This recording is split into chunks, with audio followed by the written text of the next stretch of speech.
Morning welcome to business breakfast show.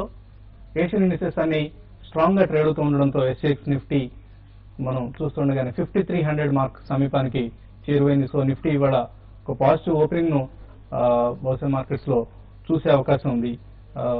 So last night US market strong గా close కావడం ఇవన్నీ global cues positive గా ఉండడానికి దోహదపడుతుంది. అలాగే ఒక 3 ముఖ్యమైన కేసులకు సంబంధించి సుప్రీంకోర్టు ఇవాళ నిర్ణయం ప్రకటించింది. దీని ప్రభావం మార్కెట్ మీద కూడా ఎంతో కొంత ఉండే అవకాశం కనిపిస్తోంది. 120 టెలికాం సంస్థలకు సంబంధించిన 120 లైసెన్సులను క్యాన్సిల్ చేయాల్సిందిగా దాఖలైన ఒక పబ్లిక్ ఇంట్రెస్ట్ లిటిగేషన్ పిటిషన్ ఇవాళ దాని మీద సుప్రీంకోర్టు నిర్ణయం వెలువరించింది. అలాగే చిదంబరం హోమ్ మినిస్టర్ ఇప్పుడున్న చిదంబరం అప్పట్లో 2G స్కామ్ లో అతను ప్లే చేసిన రోల్, ఆయన పోషించిన పాత్ర ఎటువంటిది అన్న అంశానిపై కూడా ఆయన గిల్టీయా నేరస్తుడా కాదా అన్న అంశంపై కూడా సుప్రీంకోర్టు ఒక నిర్ణయం వెలువరించే అవకాశం ఉంది. వాళ్ళు అలాగే సిబిఐ ప్రోబ్ ఏదైతే జరుగుతుందో 2G స్కామ్ కు సంబంధించి దీని మీద ఒక స్పెషల్ ఇన్వెస్టిగేషన్ టీమును నిర్ణయించండి అంటూ దాఖలైన పిటిషన్ కూడా సుప్రీంకోర్టు ఇవాళ దాని మీద ఒక నిర్ణయం తీసుకుంది. సో ఇవన్నీ మార్కెట్ మీద ప్రభావం చూపించే అంశాలుగా మనం భావించవచ్చు. అఫ్ కోర్స్ గ్లోబల్ క్యూస్ ఎలాగ ఉన్నాయి. అలాగే ఫేస్బుక్ ఐపీఓకి రంగం సిద్ధమైంది. సో నిన్న లాస్ట్ నైట్ ఐపీఓ దరఖాస్తును ఫైల్ చేసింది Facebook. So $4.2 billion last year Facebook revenues. అయితే వాల్యుయేషన్ మాత్రం ప్రస్తుతం ఎక్స్పెక్టెడ్ వాల్యుయేషన్ ఈ సంవత్సరంలో ఐపీఓ చేస్తున్న ఈ కంపెనీ వాల్యుయేషన్ $80 to $100 బిలియన్ ఉండే అవకాశం ఉంది. సో ఇది ఇప్పటిదాకా ప్రపంచంలోనే అత్యంత విలువైన ఇంటర్నెట్ కంపెనీగా ఫేస్బుక్ గుర్తింపు పొందింది. సో ఈ కంపెనీ రాకతో లిస్టింగ్ తో కొంత ఇంటర్నెట్ కంపెనీస్ మార్కెట్ వాల్యుయేషన్స్ కావచ్చు, విలువ అంటే పిఈ రేషియోస్ లాంటివి కావచ్చు, ఇవన్నీ ఒక అప్సర్జ్ చూసే అవకాశం కనిపిస్తుంది. సో ఫేస్బుక్ లిస్టింగ్ అనేది క్యాపిటల్ మార్కెట్స్ చరిత్రలో ఒక ప్రధానమైన ఈవెంట్ గా నిలిచిపోయే అవకాశం ఉంది. హైదరాబాద్ లో కూడా ఫేస్బుక్ ఆపరేషన్స్ ఉన్నాయి. ఇండియాలో హైదరాబాద్ లోనే ఈ సంస్థ తన డెవలప్మెంట్ సెంటర్ ను ఇక్కడ ప్రారంభించడం జరిగింది. సుమారుగా 50 మంది పనిచేస్తున్న ఈ సెంటర్ లో కీర్తికారెడ్డి తెలుగువారే, ఆవిడే ఇక్కడ డైరెక్టర్ ఆపరేషన్స్ గా ఫేస్బుక్ కార్యకలాపాలు నిర్వహిస్తున్నారు. సో ఓవరాల్ గా ఫేస్బుక్ ఈ ఐపీఓకి సంబంధించి సర్వత్రా ఆసక్తి నెలకొంది. ఇక నిన్న మన మార్కెట్స్ ఓపెనింగ్ లో ఉన్న వీక్నెస్ ను అధిగమించి ఒక బుల్లిష్ ట్రెండ్ లోకి ప్రవేశించాయి. అఫ్ కోర్స్ గ్లోబల్ క్యూస్ కూడా ఇందుకు హెల్ప్ చేశాయి. ప్రధానంగా యూరోపియన్ మార్కెట్స్ ప్రారంభమైన తర్వాత మన మార్కెట్స్ లో నష్టాలు తుడిచిపెట్టుకుపోయి లాభాల్లోకి ప్రవేశించడం జరిగింది. స్ట్రాంగ్ జనవరిలో auto company strong sales figures ను రిపోర్ట్ చేయడం కూడా కొంత కలిసి వచ్చిన అంశంగా చెప్పుకోవచ్చు. ఆటోస్, మెటల్స్, క్యాపిటల్ గూడ్స్ ఇవన్నీ నిన్న బాగా లాభపడిన స్టాక్స్ లో ఉన్నాయి. అలాగే పవర్ స్టాక్స్ చాలా రోజుల తర్వాత నిన్న పార్టిసిపేట్ చేశాయి ఈ ర్యాలీలో. పవర్ స్టాక్స్ లో కూడా ఒక అప్సర్జ్ గమనించాం. మిడ్ క్యాప్స్ లో సుజలాన్, అశోక్ లేలాండ్, మహీంద్రా సత్యం, అలాగే Crompton Greaves, ITI, power finance corporation, REC ఇటువంటి కంపెనీస్ అన్ని కూడా స్టాక్స్ అన్ని కూడా పెరగడం గమనించాం. In fact Crompton Greaves result week గా వచ్చింది అనుకున్న టైంలో రిజల్ట్ తర్వాత పెరగడం గమనించాం. ఇంట్రాడేలో 10% వరకు పెరిగింది. బ్రెడ్ చాలా స్ట్రాంగ్ గా ఉండింది నిన్న. అలాగే వాల్యూమ్స్ కూడా ఓకే అనిపించాయి. ప్రధానంగా ఇందాక అనుకున్నట్లుగా పవర్ మెటల్ స్టాక్స్ ర్యాలీని లీడ్ చేశాయి. అయితే కొన్ని స్టాక్స్ అండర్ పెర్ఫార్మ్ చేశాయి. ఐసిఐసిఐ కావచ్చు, కోల్ ఇండియా, హెచ్డిఎఫ్సి బ్యాంక్ ఇటువంటి స్టాక్స్ లో కొంత ప్రాఫిట్ టేకింగ్ గమనించాం. So Maruti total sales figures చాలా ఎంకరేజింగ్ వచ్చాయి. సో మారుతిలో నిన్న అత్యధిక వాల్యూమ్స్ కూడా మనం నమోదు కావడం గమనించాం. హీరో మోటార్ కార్ప్, బజాజ్ ఆటో లాంటి స్టాక్స్ ఇవాళ తమ సేల్స్ ఫిగర్స్ కు రెస్పాన్స్ గా ఇవాళ ఎలా ఓపెన్ అవుతాయన్నది మనం గమనించాల్సి ఉంటుంది. లాస్ట్ 1 month లో కొన్ని మిడ్ క్యాప్ స్టాక్స్ ఇండెక్స్ లో ఆఫ్ కోర్స్ మనం గమనించాం 12% వరకు పెరిగాయి both Sensex and Nifty. But కొన్ని మిడ్ క్యాప్ స్టాక్స్ లో యాక్షన్ చాలా ఎక్కువగా గమనించాం. లైక్ జేఎస్డబ్ల్యూ స్టీల్ కావచ్చు, సుజలాన్ కావచ్చు, జిఎంఆర్ ఇన్ఫ్రా ఇటువంటి స్టాక్స్ అన్ని కూడా 50% దాకా పెరగడం చూసాం. సో ఈ స్టాక్స్ ఇంకా స్టీమ్ ఉంది అన్న అభిప్రాయంతో ఎక్కువ మంది అనలిస్తున్నారు. సో ఇప్పటికే పెరిగాయి కదా, అవాయిడ్ చేయొచ్చు అన్న అంశాన్ని షార్ట్ టర్మ్ వ్యూతో ఉన్న వాళ్ళు పక్కన పెట్టి ఇటువంటి స్టాక్స్ ను కొంత కొనుగోలు చేసే ప్రయత్నం చేయొచ్చు. ఆఫ్ కోర్స్ గోల్డ్ $1745 దగ్గర ట్రేడ్ అవుతుంది ఇంటర్నేషనల్ మార్కెట్స్ లో. గోల్డ్ కూడా స్ట్రాంగ్ గా ట్రేడ్ అవుతున్న కమాడిటీ. మన మార్కెట్స్ లో లాస్ట్ నైట్ 28,110 రూపీస్, 28,110 దగ్గర క్లోజ్ అయింది బంగారం, 10 గ్రాముల బంగారం. అలాగే వెండి కూడా $400 లాభంతో 56,000 835 దగ్గర కిలో వెండి క్లోజ్ అయింది. మార్కెట్స్ పరిస్థితిపై మాట్లాడేందుకు మనతో అనలిస్ట్ సిద్ధంగా ఉన్నారు. సో 200-డే మూవింగ్ యావరేజ్ పైన స్థిరంగా క్లోజ్ అయింది నిఫ్టీ నిన్న. ఇక్కడ నుంచి ఇంతకుముందు మనం అందరూ ఎక్కువ మంది 4700, 4800 ఈ లెవెల్స్ మాట్లాడిన వాళ్ళు ఇప్పుడు 5300, 5600 వరకు కూడా మాట్లాడుతున్నారు. సో మీ మూడ్ లో కూడా ఎటువంటి చేంజ్ వచ్చింది? మొదటి నుంచి కొంచెం పాజిటివ్ గానే కనిపించడం జరిగింది. లాస్ట్ 1 మంత్ గా ట్రెండ్ పాజిటివ్ గానే ఉంది. 200 డేస్ మూవింగ్ యావరేజ్ పైన క్లోజ్ అయినప్పటికీ ఈ లెవెల్లోనూ కొంచెం అప్రమత్తంగానే ఉంటామని చెప్పి, అంటే ఫ్రెష్ ఎంట్రీ ఇవాళ రేపు మార్కెట్ లో ఎంటర్ అవ్వాలి అనుకున్న వాళ్ళ మటుకు కొంచెం జాగ్రత్తగా ఉండి కొన్ని రోజులు ఉండి కరెక్షన్ లో ఎంటర్ అవ్వడం మంచిది. 200 డేస్ మూవింగ్ యావరేజ్ ఎప్పుడైతే బ్రేక్అవుట్ అయ్యిందో సో ఇమీడియట్ గా లాంగ్ టర్మ్ కూడా బుల్లిష్ అవ్వదు. అక్కడ డెఫినెట్ గా ఒక 1 or 2 వీక్స్ మినిమం కన్సాలిడేషన్ పడుతుంది. కన్సాలిడేషన్ అనంతరం రెండోసారి కూడా 200 డేస్ మూవింగ్ యావరేజ్ అయితే ఎప్పుడైతే క్లోజ్ అయిందో అప్పుడే ఒక అప్ ట్రెండ్ అనేది కన్ఫర్మ్ అయిందని చెప్పొచ్చు. ఈ లెవెల్లో ముఖ్యంగా 3 టెక్నికల్ రీజన్స్ వల్ల కొంచెం అప్రమత్తంగా ఉంటే మంచిది. ఇండికేటర్స్ చూస్తే హైలీ ఓవర్ బాట్ పొజిషన్ కనిపిస్తుంది. లాస్ట్ 2-3 రోజులు మార్కెట్ పెరిగినా కూడా ఇండికేటర్స్ మటుకు లోవర్ టాప్ చూపిస్తుంది. అంటే కొంచెం వీక్నెస్, కొంచెం హై లెవెల్ ఎగ్జాషన్ కనిపిస్తుంది. రెండో ముఖ్యమైన కారణం చూస్తే కనుక 5300, 5400 దగ్గర నుంచే ఒక సెప్టెంబర్ లో మనం ఒక బేరిష్ మార్కెట్ చూసామో అక్కడ నుంచి విపరీతంగా పట్టడం జరిగింది. అంటే 5300, 5400 మధ్య ఎవరైతే విపరీతంగా కొన్నారో లాంగ్ పొజిషన్స్ అక్కడ ఆల్రెడీ హెవీగా ఉన్నాయి, వాళ్ళందరూ ఆ స్థాయి దగ్గరికి మార్కెట్ వచ్చినట్టు హెవీగా సెల్లింగ్ చేయడానికి రెడీగా ఉంటారన్నమాట. అంటే నో లాస్ నో ప్రాఫిట్ లో కూడా ఎగ్జిట్ అవుదామని ఉద్దేశంతో సో 5354 దగ్గర స్ట్రాంగ్ సెల్లింగ్ అనేది వచ్చే అవకాశం కనిపిస్తుంది. అలాగే లాస్ట్ 1 మంత్ గా మార్కెట్ కంటిన్యూస్ గా 45 నుంచి 53 వరకు పెరిగింది కాబట్టి కరెక్షన్ లేకుండా ఈ 600-500 పాయింట్లు కూడా ఒకేసారి కరెక్షన్ కూడా వచ్చే అవకాశం కనిపిస్తుంది. సో డెఫినెట్ గా మార్కెట్ ట్రెండ్ పాజిటివ్ గానే ఉంది. కాకపోతే కనుక ఈ లెవెల్లో ఎంటర్ అవడం అనేది మంచిది కాదు. కొంచెం ఒక డిప్ లో తీసుకుంటే మంచిది షార్ట్ టర్మ్ కరెక్షన్ కి. అలాగే ఇంట్రాడేలో 5330 పైన ఉంటేనే మార్కెట్ కొంచెం పాజిటివ్ గా ఉంటుంది. 5330 పైన క్లోజ్ అవుతుంది. ఫర్దర్ అప్ ట్రెండ్ 54 వరకు మాక్సిమం ఎక్స్పెక్ట్ చేయొచ్చు ఈ రన్ లో.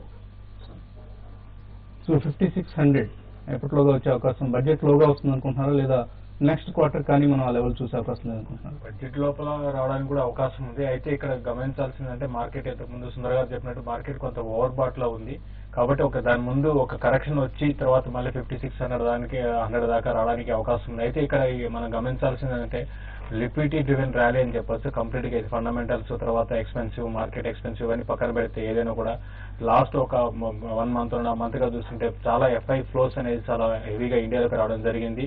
దీంతో పాటు మనం రూపీని కూడా గమనిస్తే 54 ఆ లెవెల్ నుంచి దగ్గర 50 బిలో రావడం ఇవన్నీ కూడా ఏంటంటే కొంచెం ఇన్ఫ్లోస్ ఎక్కువైపోయినాయి. దానివల్ల ఏంటంటే మార్కెట్ కంటిన్యూస్ గా ఒక కరెక్షన్ లేకపోతే కన్సాలిడేషన్ దశ ఇవన్నీ లేకుండా కంటిన్యూగా పెరుగుతున్నాయి. ఏదైనా కూడా ఏంటంటే ఇక్కడ నుంచి మళ్ళీ మేజర్ గా బ్యాడ్ న్యూసెస్ ఏమైనా వస్తే తప్ప మార్కెట్ లో మేజర్ డౌన్ ట్రెండ్ ఉండదు. అప్పటి వరకు మార్కెట్స్ మాత్రం అప్ ట్రెండ్ ఉంటాయి. అయితే మధ్యలో కరెక్షన్స్ అనేది మామూలే. ఈ రోజు మాత్రం మార్కెట్ కొంత మన మార్కెట్ వేరే మార్కెట్స్ తో కంపేర్ చేసుకుంటే కొంత హైయర్ లెవెల్ సెల్లింగ్ రావడానికి అవకాశం ఉంది. మరి ముఖ్యంగా ఏంటంటే ఈ రోజు సుప్రీంకోర్టు నుంచి 3 కేసులకి తీర్పు వచ్చే అవకాశం ఉంది. దాని దృష్టిలో పెట్టుకుంటే 10:30 తర్వాత ఈ తీర్పులు వెలువడతాయి కాబట్టి అది కొంచెం మార్కెట్ మాత్రం చాలా క్లీన్ గా వాచ్ చేస్తుంది. మరి ముఖ్యంగా చిదంబరం కేసు ఒకటి మార్కెట్స్ మాత్రం చాలా కాషియస్ గా తీసుకుంటాయి. అక్కడ నుంచి కానీ కొంత నెగిటివ్ ఏమైనా వచ్చిందంటే అప్పుడు మార్కెట్స్ మాత్రం కొంచెం హై లెవెల్ కరెక్షన్ వచ్చి అరౌండ్ 5200 దాకా రావడానికి అవకాశం ఉంది. ఏదైనా కూడా ఈ రోజు ఓపెనింగ్ ఒక 20-25 పాయింట్స్ ఓపెన్ అయినా కూడా ఒక వెయిట్ చేయమని చెప్తాను. ఒక 10 to 15 minutes వెయిట్ చేసి మార్కెట్ సస్టైన్ అయితే లాంగ్ పొజిషన్ తీసుకోండి. లేదంటే మాత్రం లాంగ్స్ ఈ రోజు ఇంట్రాడేకి మాత్రం అవాయిడ్ చేయమని చెప్తాను. అదే షార్ట్ టర్మ్ ట్రెండ్ మాత్రం ఎవరీ డిప్ లో బై అని చెప్తాను. సో మార్కెట్స్ పెరుగుతున్నప్పుడు కరెక్షన్ కోసం ఎదురు చూస్తాం మనం. సో కరెక్షన్స్ మనం ఎదురు చూసిన కరెక్షన్స్ రావు, పై లెవెల్స్ దగ్గరే చివరిలో కొనుగోలు చేస్తాం. అటువంటి మిస్టేక్స్ చేయకుండా if you're convince that markets would go up in the near future, buy today itself. అది ఎప్పుడు కరెక్ట్ స్ట్రాటజీ అవుతుంది. కరెక్షన్ కోసం ఎదురు చూస్తే కరెక్షన్ వచ్చినప్పుడు కూడా ఇంకా తగ్గాలని ఎదురు చూస్తాం. ఈలోగా మార్కెట్స్ మళ్ళీ పెరగడం స్టార్ట్ అవుతుంది. సో ఇదంతా ఒక గేమ్ లాగా, ఒక సైకిల్ లాగా కొనసాగే ప్రక్రియ. కాలర్స్ కొంతమంది లైన్ లో ఉన్నారు. శ్రీనివాస్ శర్మ హైదరాబాద్ నుంచి ఫస్ట్ కాలర్. శ్రీనివాస్ శర్మ గారు చెప్పండి. శర్మ గారు, ఇది జీటీఏలో మేము 93లో కొన్నామండి. ఓకే అండి. ఇది ఇంకా హోల్డ్ చేయొచ్చా అండి? తర్వాత న్యూటెక్ ఇండియాను లాంగ్ టర్మ్ బై చేసి పెట్టుకోవచ్చు సార్. న్యూటెక్ ఇండియా ఓకే అండి. జీటీఎల్ 93లో కొన్నారు. ఎటువంటి సలహా ఇస్తారు? జీటీఎల్ మటుకు నా ఉద్దేశంలో ఎగ్జిట్ అయిపోవడం మంచిది ఉంది. ఎందుకంటే కొంచెం ఆ మధ్య కొంచెం బాగా బేరిష్ ట్రెండ్ చూసి ఈ మధ్య కాలంలో మార్కెట్ సపోర్ట్ తోటి కొంచెం పెరుగుతుంది తప్ప ఫండమెంటల్ గాను టెక్నికల్ గా ఏం పెద్ద పాజిటివ్ గా కనిపించట్లేదు. ఇంచుమించు మీ రేట్ వస్తే కనుక ఎగ్జిట్ అయిపోవడం మంచిది. అలాగే న్యూటెక్ కూడా చూస్తే కనుక ₹7 నుంచి రూపాయల వరకు తగ్గడం జరిగింది. Almost penny stock dead stock అయిపోయింది. ఏ రేట్ లో కొన్నారో తెలియదు. ఈ స్టాక్ ని కూడా వీలైనంత వరకు హైయర్ రేట్ లో కొంచెం ఎగ్జిట్ అయిపోవడం మంచిది న్యూటెక్ ఇండియా అని. సో లాంగ్ టర్మ్ కోసం న్యూటెక్ లాంటి స్టాక్స్ మీద డిపెండ్ కావద్దండి. ఫండమెంటల్స్ బాగున్న కంపెనీస్ ని సెలెక్ట్ చేసుకుని ఇటువంటి small caps, of course small caps ఒక్కొక్కసారి మనకి ఎక్స్ట్రాడినరీ రిటర్న్స్ ఇస్తాయి, కానీ వాటిని మన పోర్ట్ఫోలియోలో జస్ట్ 10 to 15% కంటే పెంచకుండా చూసుకోవాలి. మోస్ట్లీ 50% పైగా ఫ్రంట్ లైన్ స్టాక్స్ లో స్టే ఇన్వెస్టెడ్. ఎందుకంటే ఇక్కడ నుంచి కూడా కనీసం 20 to 30% నెక్స్ట్ 1 year లో రిటర్న్ ఇచ్చే అవకాశం ఉంది ఫ్రంట్ లైన్ స్టాక్స్. అటువంటి స్టాక్స్ ఎంచుకుంటే మార్కెట్ తగ్గినప్పుడు కూడా మనకి రిస్క్ ఫ్యాక్టర్ చాలా తక్కువగా ఉంటుంది. ఇప్పుడు చిన్న బ్రేక్ తీసుకుందాం.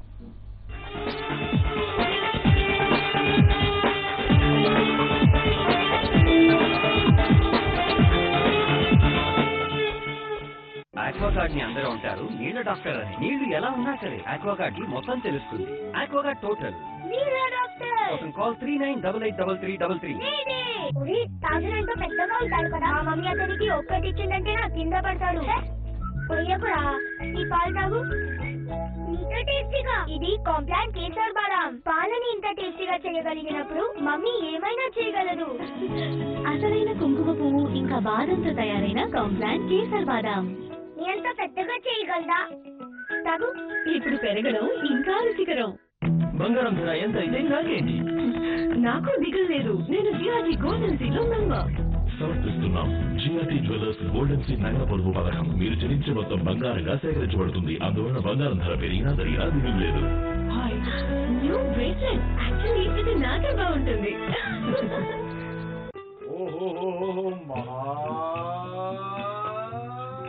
గొప్పగా ఉంది మీరు రాకేష్. Very nice. థ్యాంక్స్.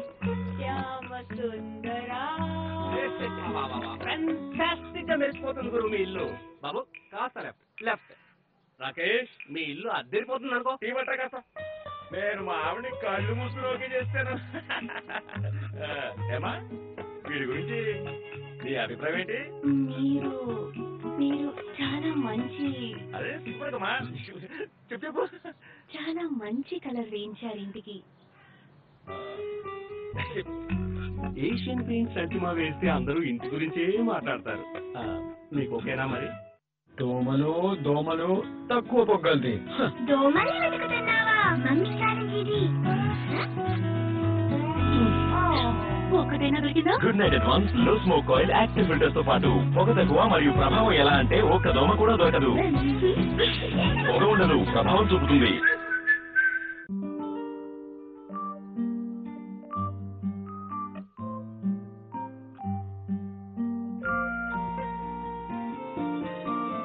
రెట్టింపు లాభం గల ఎస్బీఐ లైఫ్ శుభ నివేష్. మెచ్యూరిటీ అయిన తర్వాత కూడా లైఫ్ ఇన్సూరెన్స్ అమల్లో ఉంటుంది.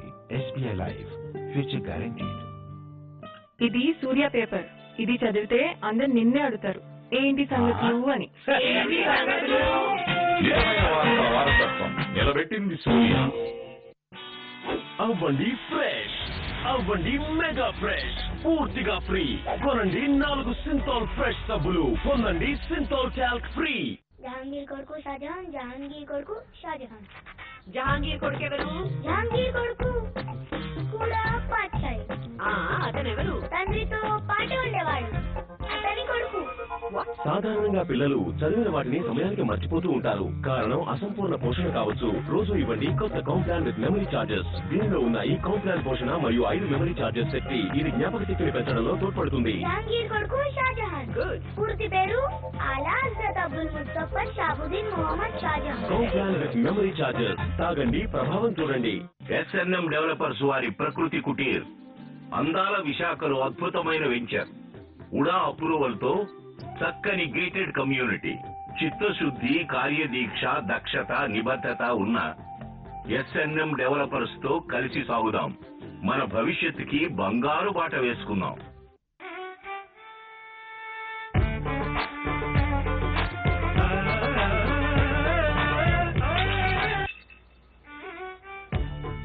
రోయల్ ప్లే మీ ఇంటికే కాదు మీలోనూ కొత్త మార్పులు చేస్తుంది. కొత్త సంతూర్ గ్లిసరీన్. దీనిలో ఉంది ప్యూర్ గ్లిసరీన్ మరియు విటమిన్ ఇ. ఇది లో నుండి పాడైపోయిన కణాలను బాగు చేస్తుంది. కొత్త సంతూర్ గ్లిసరీన్ డీప్ మాయిశ్చరైజింగ్ ఎవరమైన చర్మం కోసం.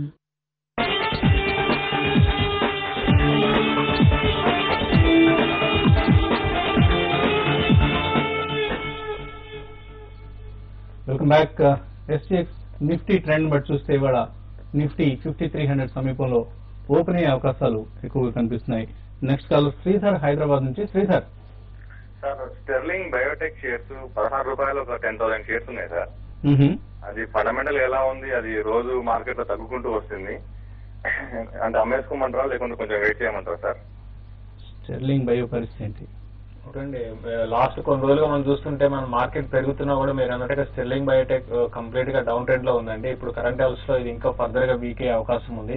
మార్కెట్ లో ఒక చిన్న కరెక్షన్ వచ్చినా కూడా దీని రియాక్షన్ అనేది చాలా అంటే హెవీగా పడడానికి అవకాశం ఉంది. కాబట్టి అంటే ఈ స్టాక్ లో మీరు బెటర్ ఏంటంటే ర్యాలీస్ లో ఎగ్జిట్ కండి. ఇక్కడ నుంచి ఏంటంటే మార్కెట్ చాలా బాగుంటుంది, అంటే అప్ ట్రెండ్ ఉంది కాబట్టి చాలా స్టాక్స్ మంచి అప్ ట్రెండ్ లో ఉన్నాయి. రియాలిటీ స్టాక్స్ ఏవైతే కొంచెం హై బీటా స్టాక్స్ ఉన్నాయో అవి ఇక్కడ నుంచి ఇంకా బాగా పెరిగే అవకాశం ఉంది. అటువంటి రియాలిటీ స్టాక్స్ లో బై చేసుకోవచ్చు. తర్వాత బ్యాంకింగ్ స్టాక్స్ లో కూడా బై చేయమని చెప్తాను. ఇది దీంట్లో నుంచి మాత్రం ఇమీడియట్ గా ఎగ్జిట్ కాదు.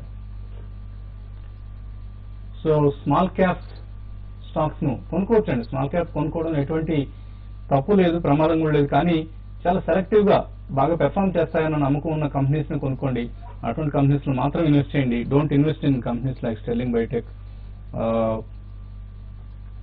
మన రాష్ట్రానికి చెందిన కంపెనీ సదర్న్ బయో, ఈ కంపెనీ షేర్ ప్రైస్ నిన్న 12% పెరిగింది. 8.84 వరకు పెరగడం గమనించారు. వెంకటరత్నం నెక్స్ట్ కాలర్ లైన్ ఉన్నారు. వెంకటరత్నం గారు sir, good morning sir.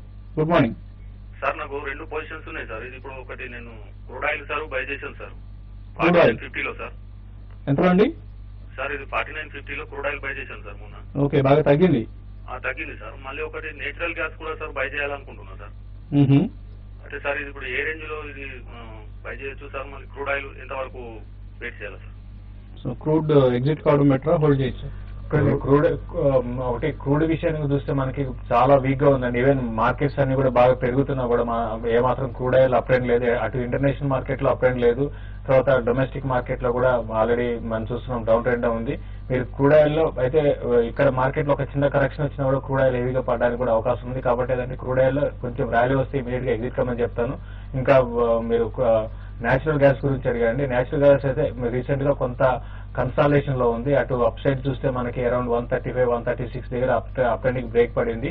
Down side చూస్తే మాత్రం అరౌండ్ 120 ఆ లెవెల్ వరకు చాలా స్ట్రాంగ్ గా రావడానికి అవకాశం ఉంది. రీసెంట్ 110 లో అయినా ఆ లోస్ కూడా వచ్చే అవకాశం ఉంది. కాబట్టి మీరు కొంచెం ఇప్పుడే బయింగ్ పొజిషన్ వద్దని కొంచెం వెయిట్ చేయమని చెప్తానండి. నెక్స్ట్ కాలర్ ప్రసాద్ హైదరాబాద్ నుంచి. ప్రసాద్ గారు హలో. హలో, అడగండి ప్రసాద్ గారు. నమస్కారం అండి వసంత్ గారు. నమస్తే. నమస్కారం శేషి గారు అండి. అది పీటీసీ ఇండియా గురించి కనుక్కుందాం అనుకుంటున్నాం అండి. PTC India plus Delta Corp ఇంటర్డేలా 5300 లో షార్ట్ చేయొచ్చు నిఫ్టీ అంతే. 5300 లో నిఫ్టీ షార్ట్ చేయొచ్చు. అలాగే PTC India delta car. PTC India చూస్తే కనుక 140 నుంచి కంటిన్యూస్ గా పెరుగుతూ లాస్ట్ 1 or 2 వీక్స్ గానే కొంచెం మార్కెట్ సపోర్ట్ తో పెరిగింది. నిన్న కూడా కొంచెం పవర్ స్టాక్స్ అన్ని కూడా కొంచెం పాజిటివ్ గానే పెరిగినాయి. బట్ ఓవరాల్ గా మటుకు పవర్ స్టాక్స్ ఇంకా బులిష్ లోకి రాలేదు. నా ఉద్దేశంలో ప్రస్తుతానికి హోల్డ్ చేయండి. వీలైనంత వరకు కొంచెం హైయర్ రేట్ వచ్చిన తర్వాత ఎగ్జిట్ అవ్వండి. అలాగే డెల్టా కార్ చూస్తే కనుక 55 రూపీస్ నుంచి 80 రూపీస్ వరకు కొంచెం పెరగడం జరిగింది. బహుశా ఇంకా ఒక 90, 100 వరకు మాక్సిమం వచ్చే అవకాశం ఉంది. సో మరీ లాంగ్ టర్మ్ కోసం కాకుండా ఒక 100 రూపీస్ ఆ లెవెల్ వస్తే కనుక ఎగ్జిట్ అయిపోవడం మంచిది. అలాగే నిఫ్టీ షార్ట్ గురించి అడిగారు. 5300 కింద కనుక కాసేపు ట్రేడ్ అవుతాయి కనుక కొంచెం చాలా హై రిస్క్ ట్రేడర్ అయితే కనుక షార్ట్ పొజిషన్ తీసుకొని 5320 పైన ఇమీడియట్ గా 20 పాయింట్స్ పైన స్టాప్ లాస్ పెట్టుకోవాలి. నెక్స్ట్ కాలర్ కోటి రామచంద్రపురం నుంచి. Hello hello hello sir, Nikhil ఈరోజు బై చేయొచ్చు. హలో నిఖిల్, మా కమాడిటీస్ ఎక్స్పర్ట్ ఓన్లీ మనకు మధ్యాహ్నం అందుబాటులో ఉంటారండి. సో నిఖిల్ లాంటి కమాడిటీస్ గురించి కేవలం టెక్నికల్స్ కొంతవరకు ఎక్స్ప్లెయిన్ చేసి ప్రయత్నిస్తారు సుందర్. సో నిఖిల్ చూస్తే 870 నుంచి 1070 వరకు పెరిగి 1070 నుంచి 1020 వరకు కొంచెం తగ్గడం జరిగింది. సో స్ట్రాంగ్ సపోర్ట్ కనిపిస్తుంది 1010, 1000 రూపీస్ దగ్గర. అక్కడ మీరు కాషియస్ గా బై చేయొచ్చు 1000 రూపీస్ దగ్గర. ఓకే అండి, కొన్ని ఈమెయిల్ సందేహాలను గమనిస్తే బి శ్రీనివాస్ లాస్ట్ నైటే పంపించారు. ఇది ఎటువంటి పుస్తకాలు లేదా ఎటువంటి ఫైనాన్షియల్ సప్లిమెంట్స్ కొనుక్కుంటే ఇటువంటి అంటే బిజినెస్ సంబంధించిన అంశాలు ఎక్కువగా తెలుస్తాయి అని అడుగుతున్నారు. అఫ్ కోర్స్ మనం కూడా కొన్ని ఇప్పుడు ఈటీ వెల్త్ కావచ్చు ఆర్ ఇటువంటి బుక్స్ నుంచి మ్యాగజైన్స్ నుంచి ఇవన్నీ కూడా మనం ఫేస్బుక్ సంబంధించిన ఇష్యూ కావచ్చు ఇటువంటి అంశాలను కూడా మనం న్యూస్ పేపర్స్ నుంచి కొంతవరకు కొలెక్ట్ చేసి మీకు అందించే ప్రయత్నం చేస్తున్నాం అండి. ముందు ముందు కూడా అటువంటి ప్రయత్నం చేస్తాం. సో మీరు ఏదైనా అటువంటి మ్యాగజైన్స్ కానీ పుస్తకాలు ఇప్పుడు మార్కెట్స్ గురించి ఎప్పటి నుంచి ఎప్పుడు తెలుసుకోవాలంటే ఫస్ట్ ఏంటంటే ఏ రోజు ఆ రోజు ట్రెండ్ అనేది మనకు బిజినెస్ లో అయిన తర్వాత ఎకనామిక్ టైమ్స్ డైలీ పేపర్స్ ఉంటాయి. వీటిలో మనకి లేటెస్ట్ న్యూస్ బ్రేకింగ్ న్యూస్ తో పాటు అన్ని వస్తాయి. దీంతో పాటు మీరు ఓవరాల్ గా కంపెనీ ఫండమెంటల్స్ కానీ తర్వాత ఎకానమీ మైక్రో లెవెల్ చూడాలంటే మాత్రం దలాల్ స్ట్రీట్ బిజినెస్ వరల్డ్ ఇటువంటి అంటే మంత్లీ ఉంటాయి. వీటిలో మీరు మీరు అంటే నాలెడ్జ్ ని ఇంప్రూవ్ చేసుకోవచ్చు. ఇది కాకుండా మీరు మామూలుగా అన్ని టీవీలు చూస్తున్నాం, చాలా ఇంగ్లీష్ ఛానల్స్ ఇవి ఉన్నాయి. వీటిలో కూడా మీకు టెక్నాలజీ కూడా బాగా తెలుస్తుంది. ఏదైనా కూడా ఏంటంటే ఇది ఎప్పటికెప్పుడు మార్పు అంటే ఈ రోజు ఉన్నది రేపు ఉండదు, రేపు ఉన్నది ఎల్లుండి ఉన్నది కాబట్టి ఏ రోజుకి ఆ రోజు మీరు డైలీ న్యూస్ పేపర్స్ చూడడం బెస్ట్ అండి. So updation is the most important aspect అండి. ప్రస్తుతం ఇంతకుముందు మనకు ఓన్లీ ప్రింట్ మీడియా, మేము 90s లో ఎంటర్ అయినప్పుడు స్టాక్ మార్కెట్స్ లో ఓన్లీ ప్రింట్ మీడియా అందుబాటులో ఉండేది. అది కూడా ప్రధాన నగరాల్లో ఉండే వాళ్ళకే ఉదయాన్నే ఇన్ఫర్మేషన్ అందేది. మిగతా వాళ్ళందరికీ మధ్యాహ్నం సాయంత్రం వరకు కూడా వెయిట్ చేయాల్సిన అవసరం ఉండేది. చాలా మంది మిస్ అవుట్ అయ్యేవాళ్ళు, నష్టపోయేవాళ్ళు. ఇప్పుడు ఫింగర్ టిప్స్ మీద ఉన్నాయి అన్ని కూడా. మొబైల్లో ఇంటర్నెట్ వచ్చింది, కంప్యూటర్స్ లో ఇంటర్నెట్ ఉంది. సో మోస్ట్లీ ఇంటర్నెట్ మీద మనం డిపెండ్ అయ్యే పరిస్థితి ప్రస్తుతం ఉంది. సో ఈ అవకాశాన్ని వినియోగించుకోవచ్చు. ఇంటర్నెట్ లో బోల్డెన్ సైట్స్ ఉన్నాయి, moneycontrol.com కావచ్చు, ఎకనామిక్ టైమ్స్ సంబంధించిన సైట్ కావచ్చు. ఇవాళ మనకు వచ్చిన ఈ పేపర్ అన్ని ఉంటాయి ఎకనామిక్ టైమ్స్ పేపర్ లో. అదే ఆన్లైన్ ఎకనామిక్ టైమ్స్ ఎడిషన్ లో అయితే అప్ టు డేట్ గత అర్ధగంట క్రితం వరకు జరిగిన డెవలప్మెంట్స్ కూడా అందులో రిపోర్ట్ అవుతుంటాయి. సో మోస్ట్లీ ఇంటర్నెట్ అందుబాటులో ఉంటే మీకు మీరు మెయిల్ పంపించారు కాబట్టి మీకు ఇంటర్నెట్ డెఫినెట్ గా అందుబాటులో ఉంటుంది. సో ఇంటర్నెట్ ను వినియోగించుకునే ప్రయత్నం చేయండి. అహ్మద్ ఖురేషి అడుగుతున్నారు, గతి లిమిటెడ్ ఈ ప్రైస్ లో తీసుకోవచ్చా? గతి చూస్తే కనుక 25 రూపీస్ నుంచి 35 రూపీస్ వరకు పెరగడం జరిగింది. బట్ ఓవరాల్ గా లాస్ట్ 3 months గా షార్ట్ టర్మ్ ట్రెండ్ చూస్తే బేరిష్ గా కనిపిస్తుంది. 90 రూపీస్ నుంచి పడి ఇప్పుడే కొంచెం ఒక రిలీఫ్ ర్యాలీ కనిపిస్తుంది. ప్రస్తుతానికి అయితే అవాయిడ్ చేయండి. ఒకవేళ 25కి వస్తే కనుక అక్కడ కాషియస్ గా బై చేయొచ్చు. అలాగే టెక్నికల్ అనాలిసిస్ అంటే ఏంటి? కోటి రమ్య అడుగుతున్నారు. టెక్నికల్ అనాలిసిస్ అంటే ఎంతమంది బయర్స్ ఉన్నారు, ఎంతమంది సెల్లర్స్ ఉన్నారు మన మార్కెట్ లో స్టడీ చేయడం అనమాట. అంటే ఓవరాల్ గా మార్కెట్ అక్యుములేషన్ జరుగుతుందో, ఓవరాల్ గా మార్కెట్ డిస్ట్రిబ్యూషన్ జరుగుతుందో చూస్తాం. అంటే డిమాండ్ అండ్ సప్లై. డిమాండ్ కనుక ఎక్కువ ఉందంటే ఒక స్టాక్ కి ప్రైస్ పెరుగుతుందని, సప్లై కనుక ఎక్కువ ఉందంటే ఆ స్టాక్ ప్రైస్ తగ్గుతుందని. So demand and supply study చేయడమే technical analysis. Coal India KCP president Haribabu అడుగుతున్నారు. చూడండి, కోల్ ఇండియా అయితే బాగా చూస్తున్నామండి. అన్ని లెవెల్స్ బ్రేక్ అయ్యి బాగా న్యూ లోస్ కి వస్తుంది. అయితే కోల్ ప్రైసెస్ బాగా తగ్గుతాయి. గవర్నమెంట్ నుంచి మళ్ళీ కోల్ ప్రైసెస్ మీద బాగా నెగిటివ్ రావడము, తర్వాత ఏవైతే కంపెనీస్ ఉన్నాయో వాటికి కోల్ ని అంటే తక్కువ ధరకి ఇవ్వడం, ఇటువంటి న్యూస్ అనేది కోల్ ఇండియా మీద బాగా ప్రభావం చూపిస్తుంది. కరెంట్ లెవెల్స్ అయితే ఈవెన్ 300 బ్రేక్ అయినా కూడా ఆశ్చర్యపోనవసరం లేదు. అయితే లాంగ్ టర్మ్ కోసం డెఫినెట్ గా ఈ స్టాక్ ని మీరు ఎవరీ డిప్ లో బై చేసండి. షార్ట్ టర్మ్ కి మాత్రమే ట్రెండ్ కొంచెం డౌన్ ట్రెండ్ ఉందండి. అలాగే సతీష్ రెడ్డి తమ్మినేని అడుగుతున్నారు, టైటాన్ పరిస్థితి ఏంటి? టైటాన్ రిజల్ట్ ఎలా ఉంది? Holder exit? టైటాన్ మటుకు ఓవరాల్ గా బులిష్ గా నడుస్తుంది. కాకపోతే లాస్ట్ 3 months గా పెద్ద ఏమీ అప్ ట్రెండ్ కనిపించలేదు. 240 నుంచి 160 వరకు పడి 160 నుంచి మళ్ళీ 210 వరకు పెరగడం జరుగుతుంది. బట్ ఈ లెవెల్ దాటే అవకాశం పెద్దగా కనిపించట్లేదు. లాంగ్ పొజిషన్స్ ఉందంటే కనుక 30 to 40 లెవెల్ లో క్లోజ్ చేయడం మంచిది. సత్య శుభకర్ అడుగుతున్నారు, విజయ బ్యాంక్ 75 రూపీస్ యావరేజ్ లో తీసుకున్నారు, నిన్న 54 లో అమ్మేశారు, తిరిగి ఇక్కడ ఎంటర్ కావచ్చు? ఒకటండి, ఇప్పుడు ఎంటర్ కమ్మనే చెప్తా అంటే కొంచెం వెయిట్ చేయండి. ఒక చిన్న కరెక్షన్ వస్తుంది, కరెక్షన్ లో మాత్రం ఎంటర్ కాంతి విజయ బ్యాంక్ లో. ఓకే అండి. అలాగే సత్య శుభకర్ గారు నిన్న ట్రీజెన్సీ గురించి మనం నిర్వహించిన కార్యక్రమం గురించి కూడా ఆయన రాశారు. యూనియన్లు వలన చాలా కంపెనీలు సతమతం అవుతున్నాయి. యూనియన్స్ ఇన్ఫాక్ట్ కంపెనీల పట్ల చెద లాంటివి అన్నారు. అఫ్కోర్స్ అన్ని సందర్భాల్లో కాదండి, కొన్ని సందర్భాల్లో మాత్రం యూనియన్స్ అటువంటి ప్రవర్తన వెళ్తాయి. అదర్వైజ్ కార్మికుల తరఫున మాట్లాడడానికి యూనియన్ కూడా ఉండాలి. Unions are a must or a necessity rather than a complexity. Final గా ట్రేడర్స్ ఎటువంటి కాల్స్ ఇస్తున్నారు? మెటల్స్ జేఎస్డబ్ల్యూ స్టీల్ చాలా బులిష్ గానే కనిపిస్తుంది. 714 పైన కనుక అక్సెప్ట్ ట్రేడ్ అయితే కనుక లాంగ్ పొజిషన్ తీసుకొని 722 వరకు టార్గెట్ ఎక్స్పెక్ట్ చేయొచ్చు. అలాగే ఎల్ఐసి హై దగ్గర కొంచెం రెసిస్టెన్స్ ఏర్పడే అవకాశం ఉంది. 260 కింద ట్రేడ్ అయితే కనుక షార్ట్ పొజిషన్ తీసుకోవచ్చు. ట్రైలింగ్ స్టాప్ లాస్ మెయింటైన్ చేయాలి. నిన్న కొంచెం ప్రాఫిట్ బుకింగ్ కనపడిన ఐసిఐసిఐ బ్యాంక్ ఈ రోజు కొంచెం రీబౌండ్ కావడానికి అవకాశం ఉంది. 890 పైన బై చేయొచ్చు. 884 దగ్గర స్టాప్ లాస్. 904 and 908 దాకా ఇంటర్డల్ లో పెరగడానికి అవకాశం ఉంది. అయితే సెకండ్ హాఫ్ మాత్రం మార్కెట్ కొంచెం వీక్ కావడానికి అవకాశం ఉంది. దాని దృష్టిలో పెట్టుకుని ట్రేడర్స్ ఫస్ట్ ఆ 15 మినిట్స్ మాత్రం వెయిట్ చేయండి. 15 మినిట్స్ మాత్రం మార్కెట్ సస్టైన్ అయితేనే బై చేయండి, లేదంటే మాత్రం వద్దండి. లైక్ కుటుంబంలో రికమెండ్ చేస్తాను. అబాన్ ఆఫ్ షోర్ కొనమంటున్నారు 475 పైన ఉంటే stop loss 467, target 495. Crompton Greaves 144 పైన కొనమంటున్నారు, స్టాప్ లాస్ 140, 150, టార్గెట్ 151. అలాగే అమర్నాథ్ శాస్త్రి ఆంధ్ర బ్యాంక్ సెల్ చేయమంటున్నారు, అమ్మమంటున్నారు 103, 104 మధ్యలో, stop loss 105, 50, target 100 rupees. BHL sell closer to 260, stop loss 265, target 245.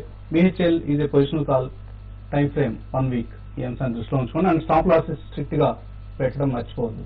ఇవి ఇప్పుడు వరకున్న ట్రేడింగ్ కాల్స్. మరికొద్దిసేపట్లో 9 గంటల వార్తా సంచికను అందించేందుకు మోస్ట్ బ్యూటిఫుల్ శిరీష వస్తున్నారు.